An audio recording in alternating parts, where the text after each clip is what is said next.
Some science suggests that a God may exist. However, there is still no proof to prove that God does exist. Actually, there's no proof to prove that science exists either, but what if I told you it's human thought that ushers in the new or old God? Well, take any airplane, for example. This 80-ton chub of metal, seat cushions, and Bloody Mary mix has no right to be soaring through the sky, but along comes Newton explaining something about the airflow over the wing creating an uplift or some such shit, none of which makes a lick of sense, but you got 82 passengers who believe it so fiercely, the plane continues its journey safely.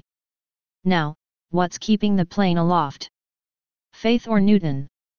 When 2016 rolled around, we lit a fire under Hermes, the messenger god's ass.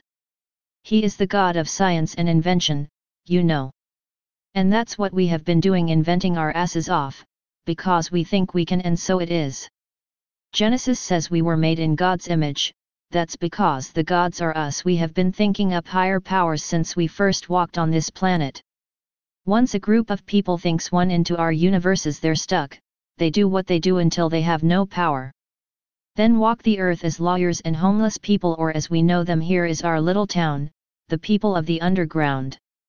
As I walked into the massive building that Richard Dodd called a house, I was stunned by not just the collection of things, but by the collection of people this auction has drawn. Richard must have had many lifetimes. This was the strangest thing I have ever witnessed. Obsidian appeared to float, past the exotic collection of people toward a group of objects toward the center of the room. The wooden objects that I thought were wooden butterflies were in fact large wooden bats. Between the time I watched her move toward them, and the time I figured out what they were, I decided to find a drink. Sitting down at the house bar, an old man jumped up on a stool beside me, as he told the bartender, "I will have whatever he is having."